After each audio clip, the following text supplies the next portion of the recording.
6, and we'll see highs near 80 both tomorrow and Sunday in the Seattle area. This is KUOW News. Support for NPR comes from NPR stations. Other contributors include Fisher Investments. As a fiduciary, Fisher Investments is obligated to act in their client's best interest. Learn more at fisherinvestments.com. Investments in securities involve the risk of loss.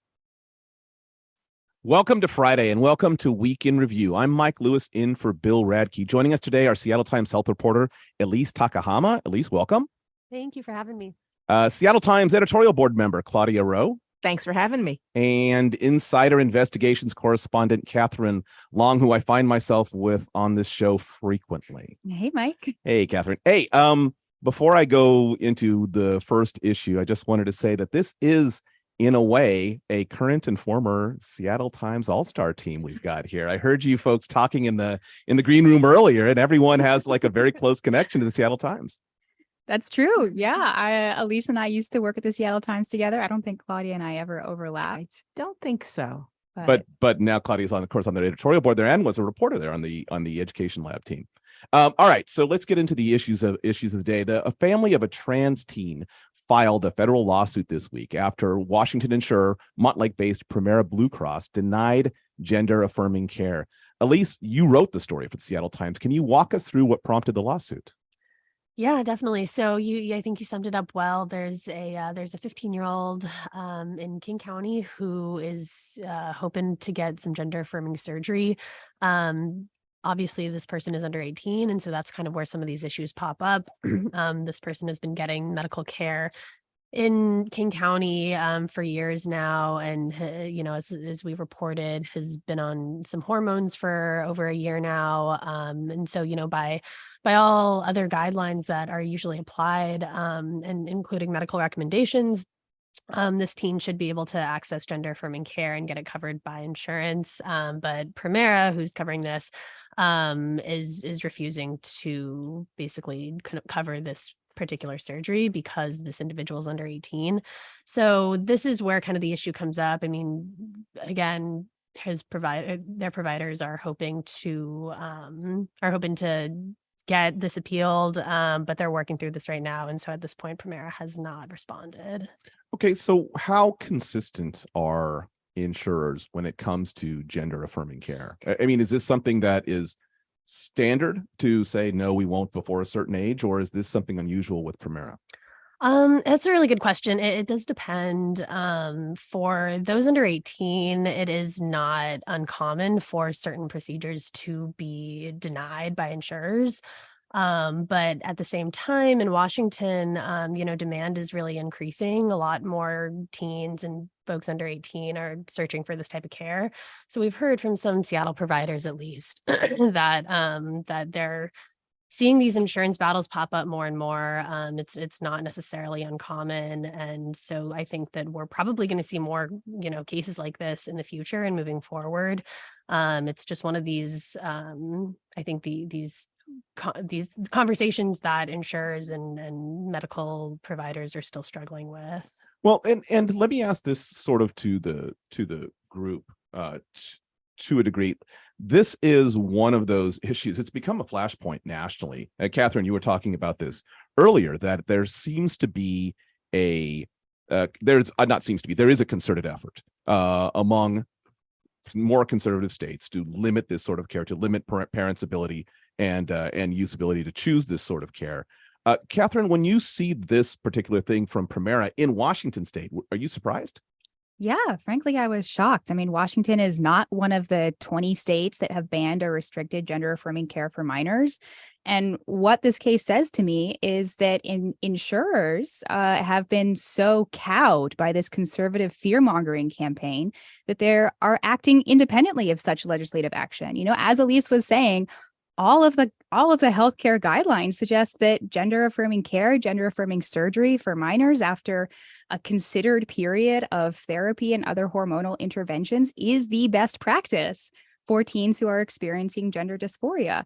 And for an insurer to say, well, actually, no, we are not going to cover this procedure unless, as Premera's medical director in this case said, the teen is displaying signs of self-harm. that seems to be an egregious instance of medical malpractice, in my opinion. Claudia, I was going to ask you this because that was one of the things I seized on as well, that seems like an unusual bar before you're going to actually provide gender affirming care. When you read that, what did you think? Same thing.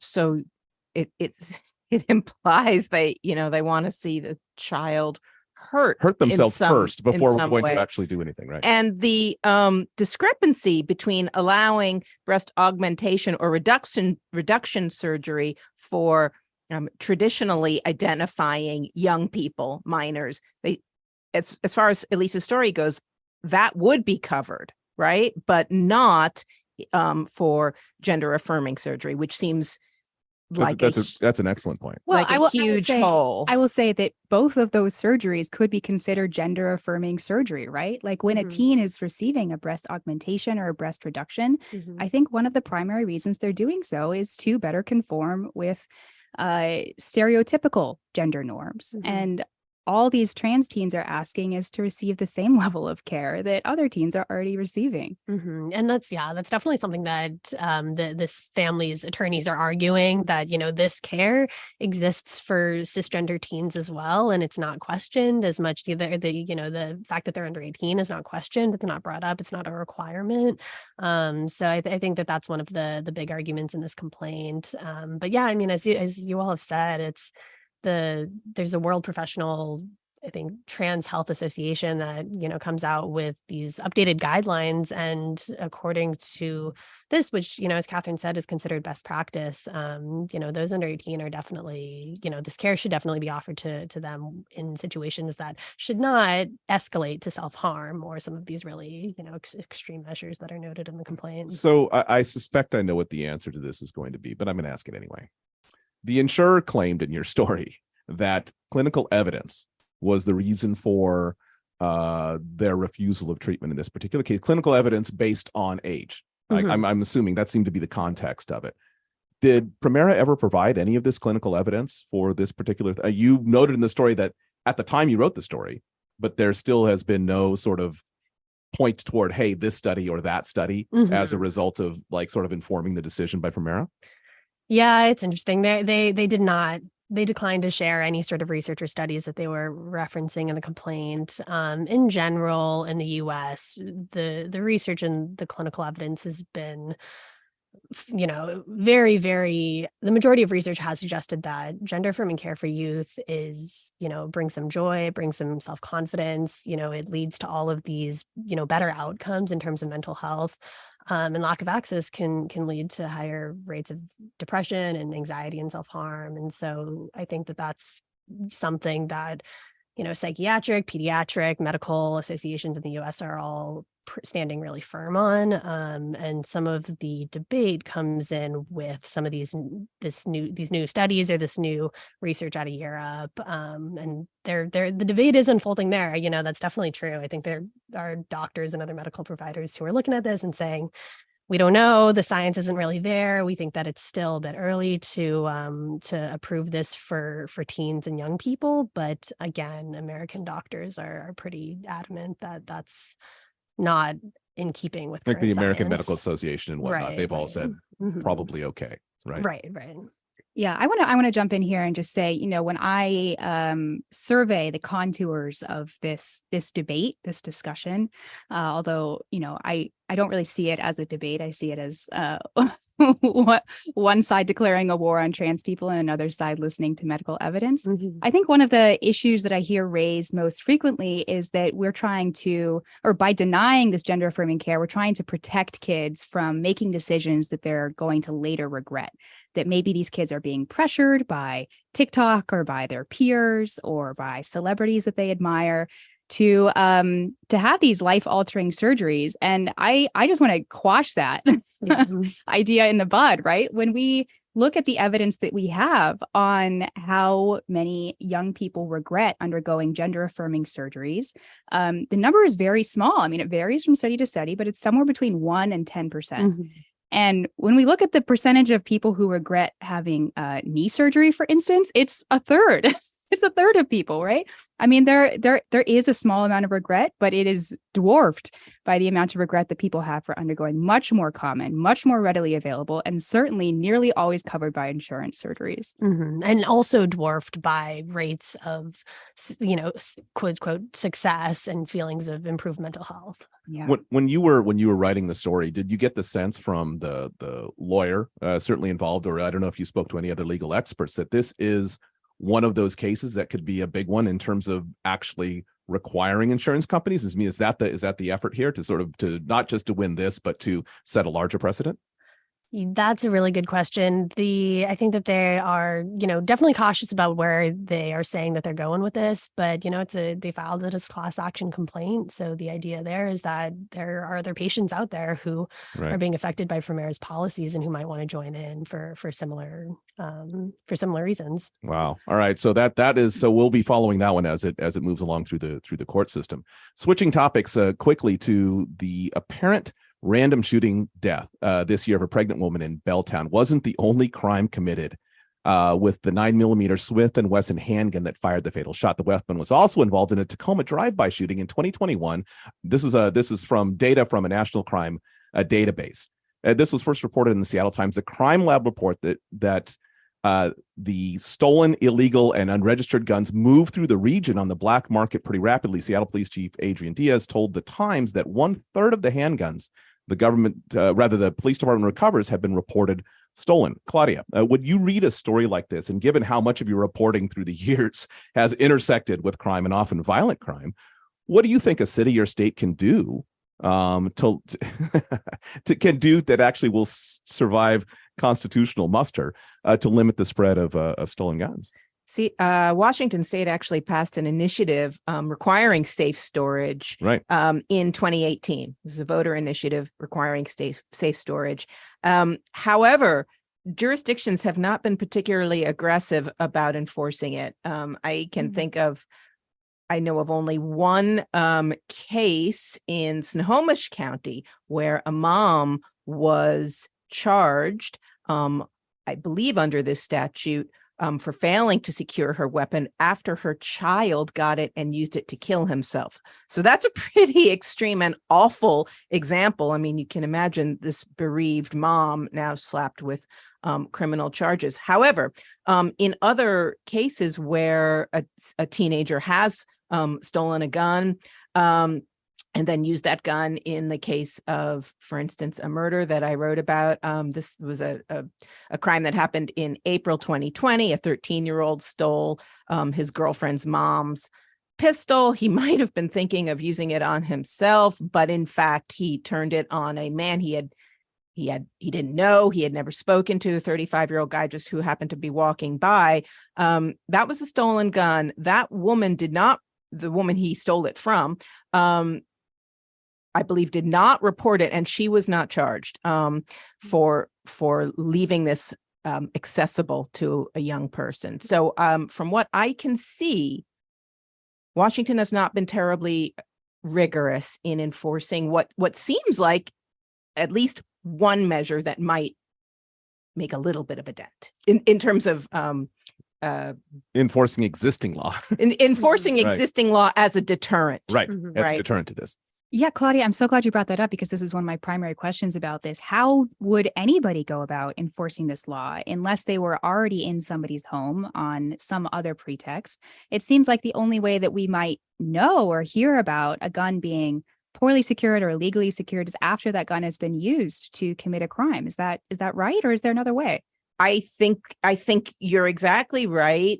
So I think the deterrent factor is the leverage, right? Like if I think the highest you can get charged for this is, there is a felony charge, but I think mostly it's gross misdemeanor. So that's, not a huge penalty. However, if we made examples of people who failed to store their guns and this deterrence became more widely known, more of a threat, I think it might compel people to lock up their guns better. Well, and to your point earlier, this struck me when you were saying this, that I think that there is this understandable hesitancy to charge someone, especially if it's something bad happened to someone in their own family. I mean, no one wants to lose a child, right? And particularly in a situation like this where you didn't put something away the way you should have because you felt like, well, I'm worried about my own safety. I'm going to keep this where I can get to it quickly. And it turns out that so can a kid in some cases. I mean, do you feel like there's this lack of desire, or do you think that maybe is in some ways born of just sympathy of piling on to somebody who's already been through a tragedy? Good question. I mean, I can't read a prosecutor's mind but so I called the King County Prosecutor's Office this morning to find out about that case I just discussed with you, the 13-year-old who stole his girlfriend's mother's gun and used it in a murder. That case was 2020. After the initiative was passed, it was never referred to the prosecutor's office, they tell me. Oh, interesting. Yeah. So that's what I mean about,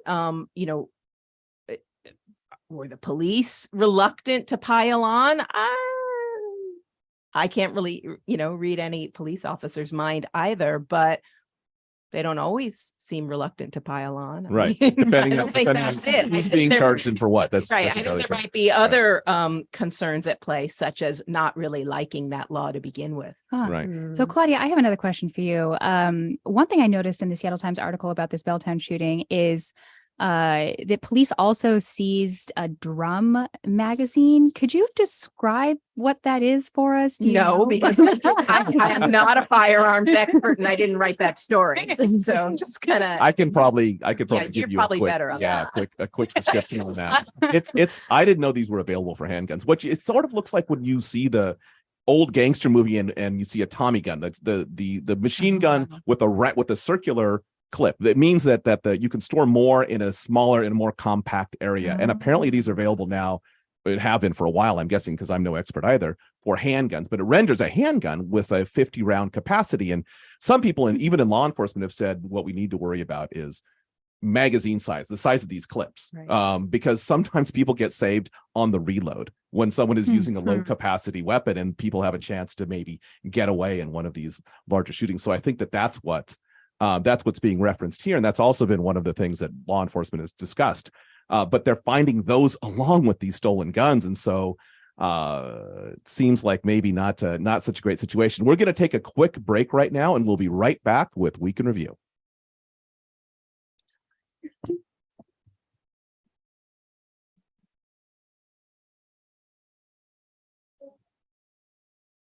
Support for KUOW comes from BECU, a member-owned credit union putting people over profit, offering financial services and support to the community with access to local financial centers, over 30,000 ATMs, and online resources at becu.org.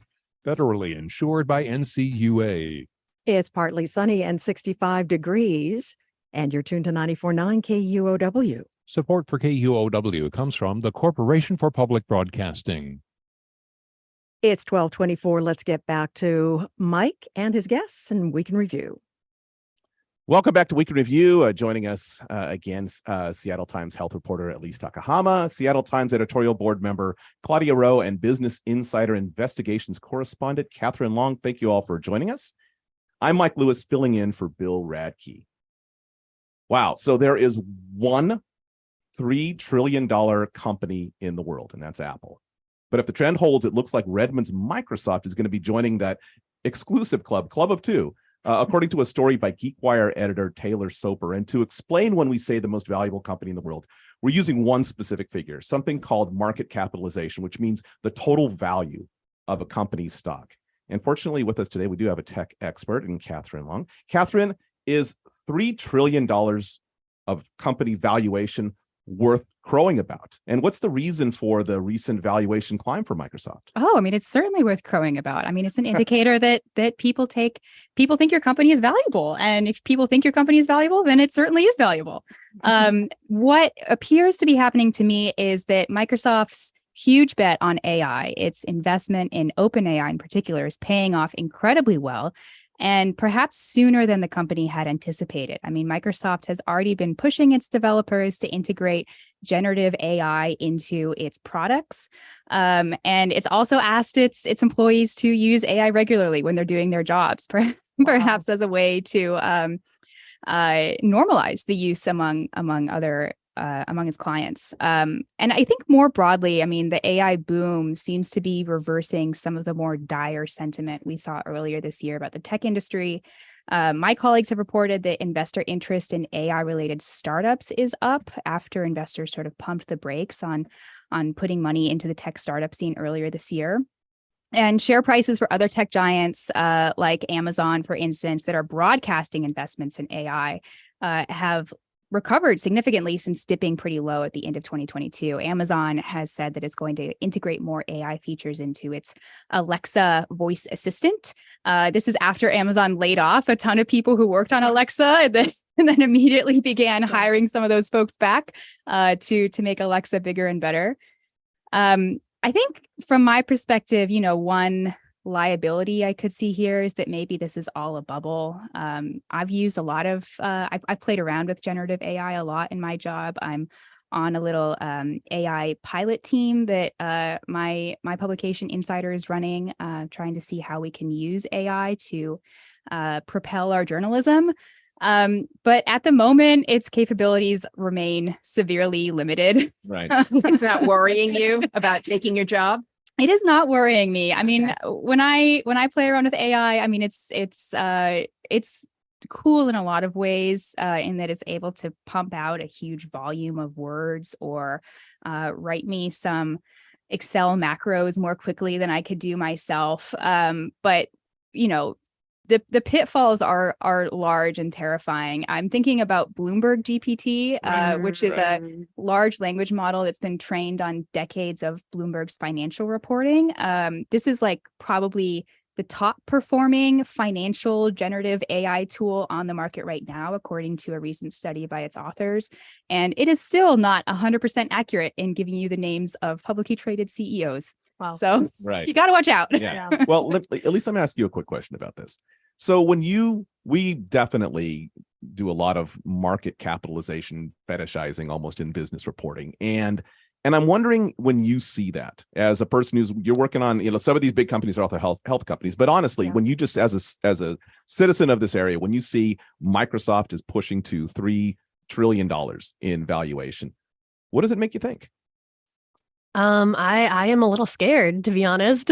Right. I think I think that is, as Katherine said, is evidence that there's value in that this investment is paying off, and that, it could lead to a lot of, new exciting ways to do our current jobs, but I think maybe one of the biggest and, the biggest concerns for people who aren't necessarily in the space is just, at what cost and, how far are we pushing, and what does our increased reliance on this kind of technology mean, and, what might be the dangers of that. And I think that that's definitely something that I think about. I think for our jobs as journalists, as Katherine said, there are a lot of really helpful uses for this. I mean, we already, a lot of AI programs, our transcription services, for example, save so much time.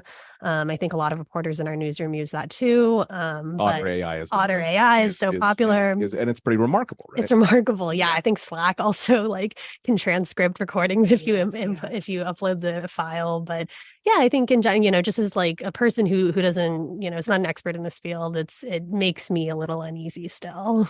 Well, and let me turn to Claudia. Let's talk about sort of when you see it, because we're going into the next, this is one I've been really, excited to talk about, a poll that shows generally, I guess just barely over 50% of folks feel like tech has been a net boom to Seattle. But let me ask you, Claudia, let me tie these both in.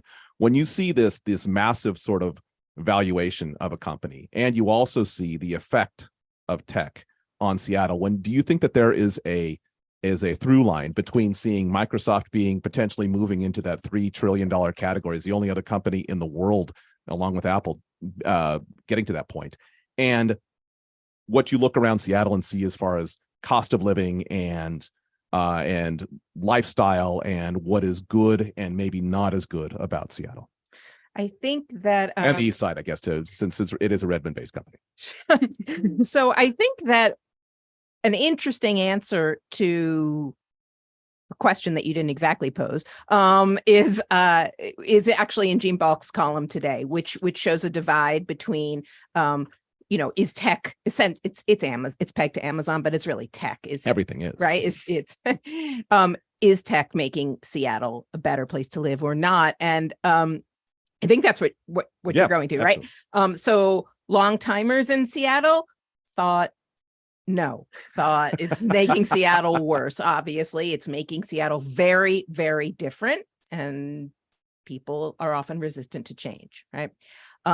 People who grew up here, of course, are going to see their region, intensely transformed. And then when did you, let's go around the panel real quick. so When hoping did you'd ask you, when did you arrive in town, Claudia? 2003. Yeah, so, just after I had. I ran right. into 2000. So I'm a 20 years, so I think I would be considered a newcomer, not in Gene Bald's story, but Right. in like to real Seattle. Civically. Civically. However, I mean, I love Seattle. Right. So I mean, Elise, how long you been in town? I moved here I officially moved here in 2020, but my family is from here and I was born here. You were born here and then went away and then came back. Right. Mhm. And Katherine? I was born in Bellevue in the early 90s. So technically, I'm a lifelong resident. Oh, wow. All right. of So we that actually area. I've been here 23 years. It was June 2000 when I moved here from California. So to your point, and that's the story which we're referring to, not just the Gene, which actually is a great sort of addendum to the story. It actually informs the story. Was a poll done by the Seattle Times and Suffolk University about tech and how you feel about what changes tech has wrought to Seattle and whether or not you think it's been a good thing. And what was surprising to me was, because it's hard to know, like it depends on what circle you're in, like what sort of feedback loop you get in on people always complaining about, the Amazon industrial complex near South Lake Union, or people who are working in that and feel like they're making good money and maybe they have like an apartment or a house that they actually like and want to live in, and they see Seattle as this like booming tech town as opposed to this former fishing town or former logging town or whatever it is. I mean, Katherine, when you saw the poll, what was your reaction? Did you feel like this was what about 51.4%?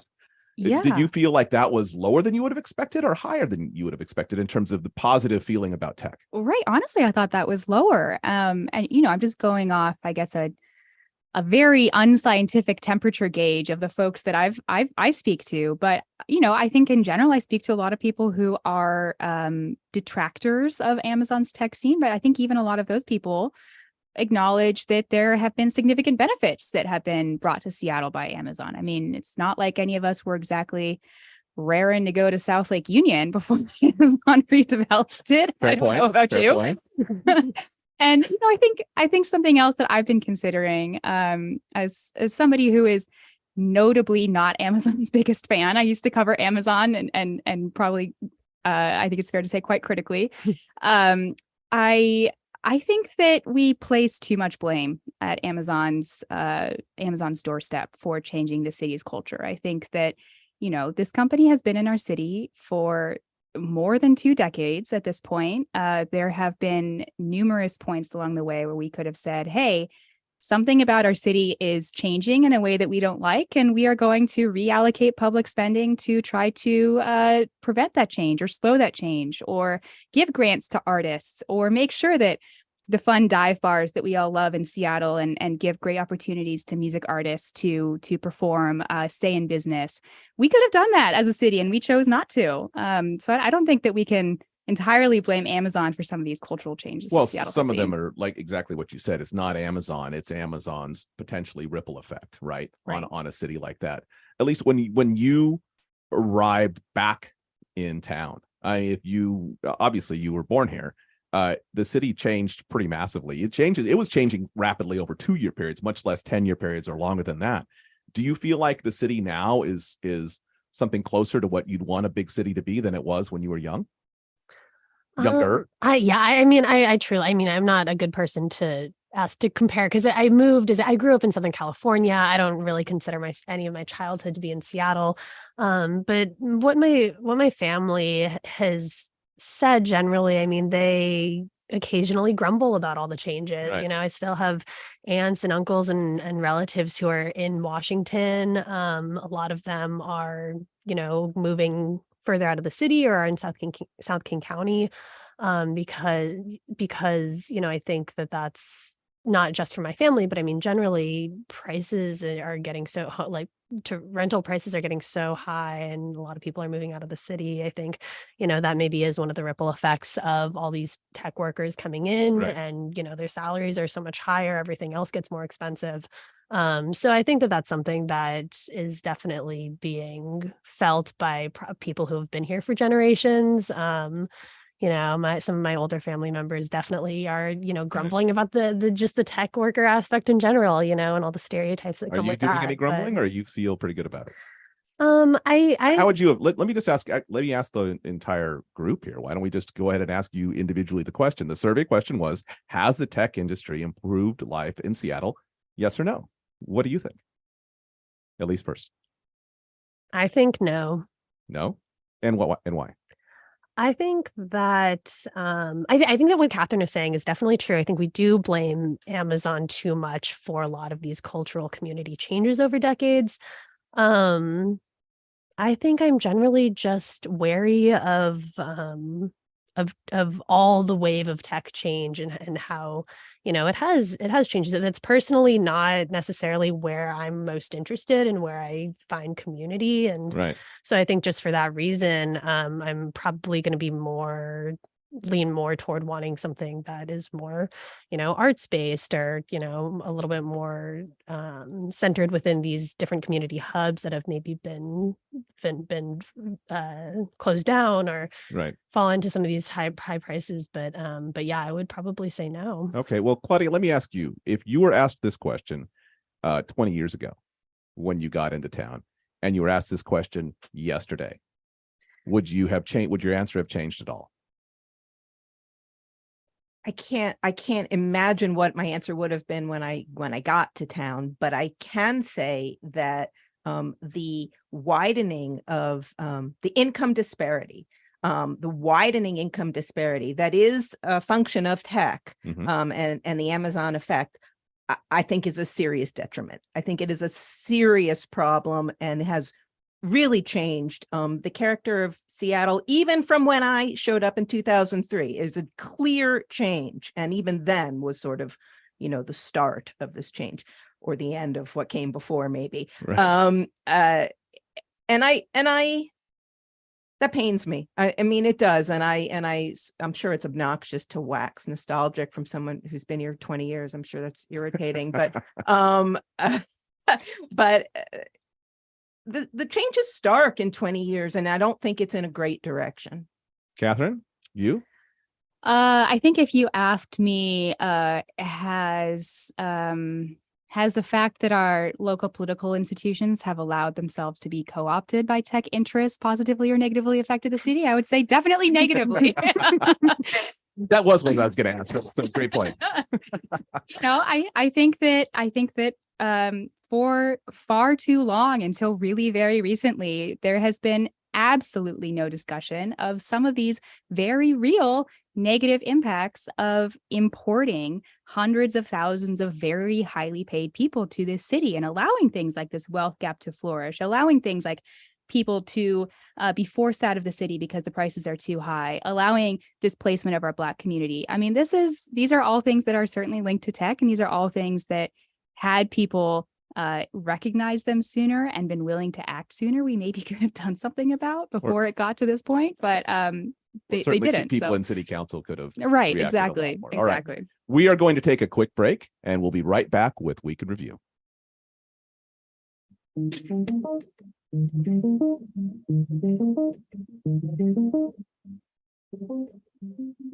Hey, smart speaker, do my taxes. I'm not a certified public accountant. Smart speakers can't do everything yet, but there is one thing they do very well. Hey, smart speaker, play KUOW. I can do that. Stay informed and connected to local news by asking your smart speaker to play KUOW. It's 20 minutes before 1 o'clock. Thanks for joining us on KUOW 94.9, Seattle's NPR news station.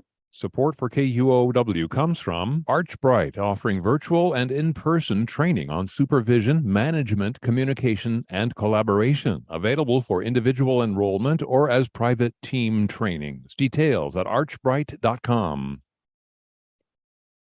It is partly sunny and 65 degrees in the University District. Let's get back to Mike and we can review. Welcome back. Week in Review. Joining us, I've already said this, but I'm going to say it again. Joining us are Seattle Times editorial board member Claudia Rowe. Joining us also is Seattle Times health reporter Elise Takahama and Business Insider Investigations correspondent Katherine Long. I'm Mike Lewis, filling in for Bill Radke. It's become the summertime Pacific Northwest ritual along the lines of seafair and Dungeness crab season, and everyone complaining when the temperature hits 80 degrees.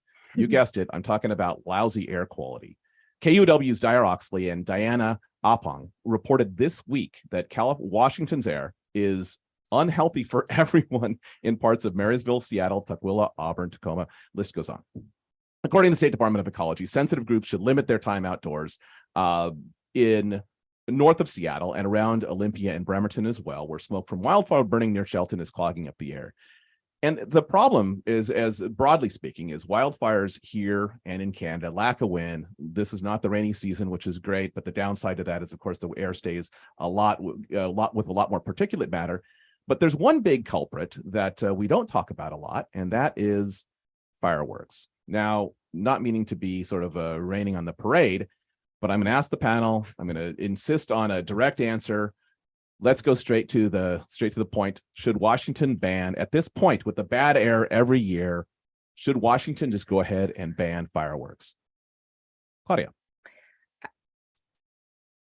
I'm sorry to people who get angry at this, but I think Washington should ban private use of fireworks. I think primarily for the wildfire danger, the touching off an even worse problem. Right. And then for all the dogs and the light sleepers and the kids who are really sometimes quite traumatized by, it can be like 24 hours. I mean, It's well beyond the 1 hour. It definitely is 24 hours. Right. And my own kid complained. So that's where I come down. I love fireworks personally, as I loved fireworks as a child, but I can't have that much misery around me. At least, what do you think? Yeah, I mean, I agree with you, Claudia. It's not a hill to die on. It's at this point, I think the wildfire dangers are too extreme and too real. And I love sparklers as much as the next person, but I don't think it's worth it.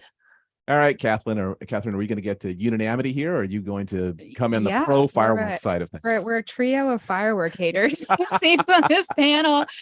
I mean, what was it like? Every wildfire over the past week in Washington State was started by fireworks. Something like that. Is that right? Yeah. What I will say though is I was talking last week with somebody who used to work for Renton's fire department, and he was in charge of going around and seizing illegal fireworks. And he said that people were not altogether enthusiastic to hand over their fireworks. I'm sure they were not. I'm sure that was not a fun job. No, I don't think he recalled it very fondly. But I bring that up to say that, if we ban fireworks, we're going to have to come up with some kind of fireworks seizure task force. Well, and also I don't actually know what the law is here, but I mean, even if you ban it sort of being sold, I don't know that ban, a state ban, could apply to tribal lands where a lot of the big fireworks stands are. I don't know what the state's ability to actually stop that would be anyway. I mean, it could be that just all of the fireworks sales move to specific areas of the state and don't actually disappear at all. Well, but the other problem with air quality, and honestly, the more serious long-term generational problem with air quality, is that bad air is disproportionately worse in low-income and former red-lined neighborhoods. And it's impossible to contain pollution to one area of a city. But is there anything that a city can do? And we found that this is true very true in Seattle. Is there anything a city can do to help mitigate we tend to have one thing that happens a lot in big urban areas in the United States, that lower income neighborhoods have worse air. That's almost true. I don't know of a major city in America that is not true, and at least from the studies that I've read. Is there anything a city can actually do to help mitigate? Claudia, to mitigate this?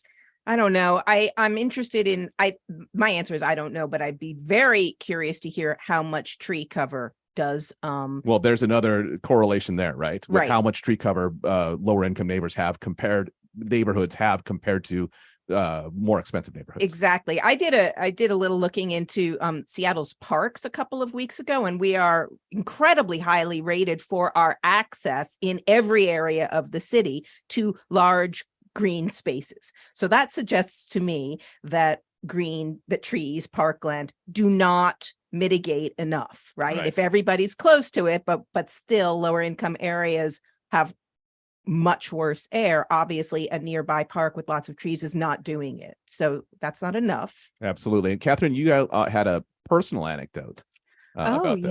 Yeah. I was sharing before the show that I live down in South Seattle, and what strikes and annoys me is that on many misty mornings, I can smell and taste jet fuel from one of the two airports that are within 10 miles of me. And it's foul. It's disgusting. What I'll say more generally about air quality issues in majority minority neighborhoods is, one angle that I've looked at them in the past is from truck emissions. I mean, we know that warehouses and industrial uses are more regularly cited near formerly redlined neighborhoods. Right. And we've seen actually a fairly significant backlash to that in recent years. A lot of cities have decided that they are no longer going to allow those types of uses to be built within their city limits. They've been pushing for more stringent regulations on the hours that trucks are allowed to operate, and they've been asking trucking operators to electrify their fleets. So I think that's, one option to mitigate one source of air pollution that's affecting minority residents. It's, certainly not going to tackle our wildfire smoke, though. When you were in Southern California, for example, Elise, where in Southern California were you living at the time? Pasadena area. So when you moved to Seattle, were you expecting, I know I was, when I moved from California to Seattle, I was expecting like crystal clear air all the time. And it weirdly enough, we had more months like that when I got here than we do now. I mean, do you feel like when you're out, I don't know what neighborhood you live in, but when you're out and about, do you feel like there is a significant air quality problem in Seattle that you're dealing with? Compared to growing up in LA, my experience has been that it's much better. I mean, we all hear about the LA smog. It's, it makes the sunsets great, but it is a very real thing. And my allergies were worse in LA, and, that has gone down since I've moved up here. But that being said, I mean, the past few summers, I think we've all especially noticed during wildfire season that basically any part of Seattle is going to be kind of coated and in some sort of, particulate matter. And the problem is that the areas that have an ambient higher level of pollution just get that layered on top of something that they're already dealing with. And also, sort of switching tracks slightly, but on a similar sort of note, the Seattle Times reported that the U.S. Supreme Court's decision on Thursday gutting race-conscious admissions policies will affect private colleges in the state for the first time. And this is also something that is going to disproportionately affect people, many times people, certainly people of color, but also people of lower income. For 25 years, Washington has barred its public universities and colleges, California has as well, from using race in admissions as a result of a ballot measure. But the recent U.S. Supreme Court decision gutting race-conscious admissions will also affect thousands of students here, because it's now going to affect the private colleges as well. They had been exempt from the state law, and it's not true anymore. Claudia, before the show, you referenced an education trust study that gave the University of Washington a D for Black student enrollment, which was down from a C on a prior survey. How do you think this Supreme Court decision is going to affect that grade? So, they are now, as of 2017, UW was correct, rated a D. This was based on its enrollment of Black students. It was rated an F for Latino students, by the way, and this was based on the enrollment of Black and Latino students compared to their rate in the population, 18 to 24-year-olds in the population. So, from what I saw in that education trust study, things got even worse after the law was passed. It got immediately worse than they were. We were a C, then we were now down to a D. I know the UW has made really concerted efforts to address this. And I guess that the lesson that I take from all of it is, from what I can see, there's very truly incremental improvement there, but tiny.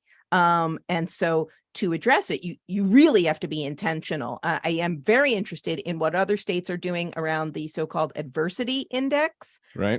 Which is essentially trying to address a similar cohort of students, but doing kind of an end run around the race question. Right. Trying to get some sort of collateral thing that groups that same group of students, but doesn't say Correct. race. Right. To make it court decision proof. At least when you saw this and you saw now that it's going to extend beyond the public universities, but to private universities, do you feel like there is something that these universities can do to address this issue now that their one tool is out of the bag? Yeah, I mean, again, I haven't reported on this topic, and so definitely have a lot of questions about that myself. I don't really know. I think that what the Seattle Times story with Dahlia Bazaz reported is that, private universities are definitely exploring their options right now in terms of finding out, how much they can play into perhaps, in an income-based scale or something like that to look at candidates as well, or to look at, really look at diversifying the pool of applicants before they, have submitted.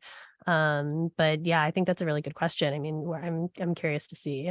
I think California has done a much better job. I think California's public universities, at least under a similar kind of law, has done better than Washington's. So weirdly enough, I was a reporter down there and I wrote about this. Yeah. Yeah. So what California did was, I thought it was kind of a genius end run on it. The university, it was a lawsuit against first a lawsuit and then a public ballot measure, which was sort of tracked similar to what happened in Washington State. The University of California system had to change its policies. The University of California system said, all right, we're just going to go and take the top 10% or potentially allow the top 10% to be eligible of every high school in the state. And so what they did was they actually did kind of a nice job of gathering in schools that didn't have AP classes and schools that didn't have. And they just said, if you're in Parlier, California, which is mostly a farm worker town, I think the school at the time when I was writing about it was 78% Latino and did not have any AP courses. There was no such thing as international baccalaureate classes. But then suddenly that school was having many more students go into the UC system as a result, their top students. And so, but it still didn't. So it improved Latino representation, did not improve African-American representation over the course of the 10-year study after that happened. And so they've since made adjustments to that original plan. But Katherine, I was curious what you thought about this, because there are other ways. Well, let me just ask everyone here. Do you feel like where you went to school was from a diversity standpoint was representative of even the town that your school was in? Absolutely not. I went to Brown University, which is consistently one of the least representative universities in the country. Right. I think it has one of the lowest percentages of people with Pell Grants and one of the highest percentages of legacy admits in the country. No, certainly not representative. I did want to touch on your point about the California University scheme, Mike, because every university in Washington State except UW, I believe, follows a similar scheme where they allow anybody with above a 3.0 GPA to be eligible. Interesting. And that seems to have,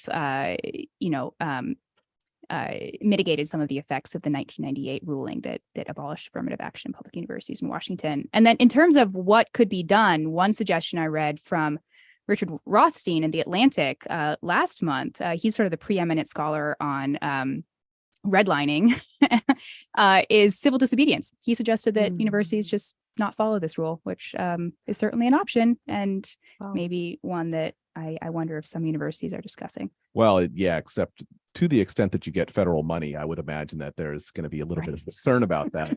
But it does make, that is also one possibility. Elise, where you went to, no one needs to disclose their college if they don't want to. I went to San Jose State, so I'll say it. But what do you feel like your school was representative of the community that it was in, or representative of the state that it was in? As far as diversity of population? Yeah, I also went to a private school. I went to Boston University, which is kind of right in the heart of Boston. And I don't think it was. For one, I think that our international student population was really, really high. And but in general, I mean, our students of color percentage was definitely much higher, I think, than the city in general. Oh, than Boston in general. Yeah. That probably makes some Yeah. sense. Claudia, Yeah. what about you? I went to college in Vermont, which is an incredibly white state, and I was in an incredibly white school. But I would say even there, it was not at all representative. It was a much wealthier white population than the population of Vermont. And so when you think about your own schools and you think about, did you have a sense? Now, the school I went to, weirdly enough, was the first major university in the United States. Weirdly enough, I carry this resentment around with me. They wrote about UC Berkeley when it happened. It happened like a year after us. At San Jose State was the first majority big school in America, because it's always been a school like that. But did you feel like your school could have, when you were there, was it apparent to you that it was, well, I mean, probably it sounds like to you, it's very apparent that your school, Claudia, was exceptionally white. Did it feel to you like an affirmative action program would have benefited, a stronger, maybe a tougher affirmative action program would have benefited your school? Absolutely. Right. I mean, absolutely. Affirmative action in a number of categories. Right. I mean, at the school I went to had a very high percentage of kids on some kind of financial aid, but still, I mean, it was shocking. This was in the 1980s. I'll just age myself, right? It was in the 1980s, and it was shocking then. I mean, everybody there could see it, could talked about it. I mean, it was a known thing. It was awkward. And Katherine, in your school, let's just go back with Brown. We don't need to beat up on Brown too much today, but I'm happy to beat up on Brown. okay, then let's continue. When do you feel like that? And I thought that there was always a push, and in fact, one of the major lawsuits was against another. And Brown is an Ivy League school, as I understand it, correct? Mm-hmm. It was against Harvard and its admission policies. I mean, do you feel like that Brown was just not as aggressive as some other schools in implementing some form of affirmative action? I don't know if I could gauge that. My reading of the reason why Harvard was sued is because it's such a big name. Right. And gets a lot of attention. Right. The prestige of getting to Harvard is so high. Honestly, I think that if the Ivy League schools abolished their legacy admissions policy, that would go a long way towards diversifying its student body. Well, and it looks like some of that is actually happening. All right. We're actually at that show went by quickly. We're at the end of the show. You have an opportunity. I know that I could, in the green room, I heard Claudia in a mild panic about the smile section of the show. And it's the hardest question. Always. The hardest question. For curmudgeon. Weirdly enough, I never have one. I have two, but I will defer to the panel if anyone has anything this week that made them smile. Otherwise, I'll say mine. I have something, but it's pop culture. Oh, let's hear it. Let's hear it. Okay. The Bear, right? Yes. This show that everyone is talking about. Within the show that everyone is talking about, there's this one particular episode that is remarkable for television. It's called Fishes. It's in it's I think episode 6 of the second season. It's some sort of other level in television history. It will be noted in television history. I'm gonna have to watch that. It's worth it. I don't watch The Bear, but it's on my list. It should be on your list. All right. With that, I won't get to my smiles, but I'll tell them after the show.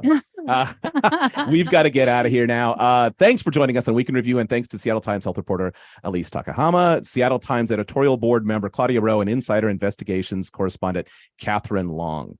Thank you all. Week in Review is produced by Kevin Kniestat, social media and live streaming by Juan Pablo Chiquiza and Tio Popescu. Katherine Banwell is running as chairperson of the board. Thanks for listening. I'm Mike Lewis. This is KUOW FM Seattle, KUOW.